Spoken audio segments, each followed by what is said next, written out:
तो आज हम समझने वाले हैं यूलर्स नंबर्स को कि क्या है यूलर्स नंबर या फिर एक्सपोनेंशियल फंक्शन या फिर 2.78 बोलिए, जो भी बोलिए। आज तक शायद आपने इसका यूज़ किया होगा लेकिन आपको पता नहीं होगा कि ये क्या है। तो इसे समझने के लिए एक कहानी हमें समझना पड़ेगा, और इस कहानी को समझने से पहले आपको कंपाउंड इंटरेस्ट का ये फॉर्मूला आना चाहिए, that is amount equals to p × 1 + r/100 to the power n। मान लीजिए आपके पास 1 रुपया है और आपने बैंक को वो दिया, बैंक ने बोला मैं इसका 100% आपको रेट ऑफ इंटरेस्ट दूंगा और 1 साल में मैं एक ही बार आपको दूंगा। तो 1 रुपया को सूद पे लगाने के बाद आपका 1 रुपया 2 रुपया। फिर बैंक ने फिर क्या हुआ, लेकिन ये तो स्पेशल बैंक है, तो इसने फिर बोला कि 1 रुपया को एक काम करते हैं, 1 साल में मैं आपको 2 बार इंटरेस्ट दूंगा 50% करके। तो पाया ये गया कि हमारा जो अमाउंट है 1 साल के बाद दैट इज बिकमिंग 2.25।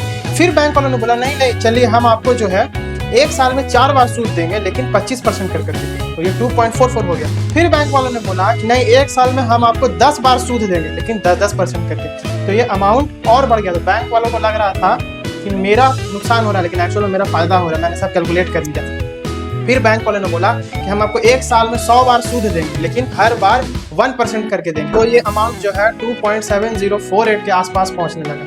जैसे जैसे हम इस n की वैल्यू को बढ़ाते हैं, जैसे जैसे n को बढ़ाते हैं, जैसे 1 साल में 1000 बार हम सूद देंगे, 1 साल में 10,000 बार देंगे। मान लीजिए कोई इसको कहता है कि एक बैंक बोलता है हम आपको 1 लाख बार आपके पैसे पर सूद देंगे 1 साल में। n बढ़ रहा है लेकिन फिर रेट ऑफ इंटरेस्ट घट जाएगा, फिर भी हमारा जो फाइनल अमाउंट है वो 2.71827 के क्लोज हो रहा है, यानी वो एक स्पेशल नंबर के क्लोज आ रहा है, that is Euler's number 2.718288282845 till infinite. It's an irrational number. एक और कहानी से समझते हैं भाई कि और क्या बात है। तो एक कोई वैज्ञानिक थे, उन्होंने क्या किया, ये मैथ्स में आपको फैक्टोरियल्स पता होना चाहिए, 1/0 फैक्टोरियल्स, 1/1 फैक्टोरियल्स, 1/2 फैक्टोरियल, 1/3 फैक्टोरियल जो है, ठीक है। तो इसको सॉल्व करने के बाद भी हम यूलर्स नंबर्स तक पहुंच गए थे, ठीक है। वैसे सॉल्व कैसे कहते हैं इसकी वीडियो आपको मिलेगी नेक्स्ट टाइम।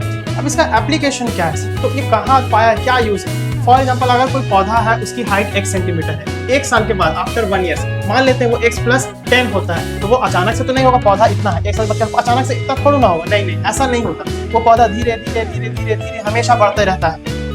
तो यूलर्स नंबर हर उस जगह आता है जहाँ पे ग्रोथ रेट है, जहाँ पर ग्रोथ है, नेचुरल ग्रोथ, आर्टिफिशियल ग्रोथ नहीं।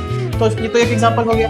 तीसरा रेडियो एक्टिव डिके, आप जानते हैं जहाँ रेडिएशन होता है वहाँ भी क्या फॉलो करता है, रेडिएशन भी ये इस यूलर्स नंबर को फॉलो करता है, जहाँ पे वो टुकड़ों में फ्रैगमेंट में बढ़ता है। यहाँ भी वही लिखा है, पार्ट्स डिस्ट्रीब्यूशन, मैक्सिमम आउटपुट लेने के लिए भी यूलर्स नंबर का यूज करते हैं। मैथ्स में ये एक्सपोनेंशियल फंक्शन के नाम से जाना जाता है, इसे हम एक और पार्ट 2 में डिटेल में डिस्कस करेंगे। हमारा फाइनल आउटपुट क्या है, यूलर्स नंबर से क्या होता है, maximum possible result we can get after continuously compounding of 100% growth over one time period. So that's the Euler's number.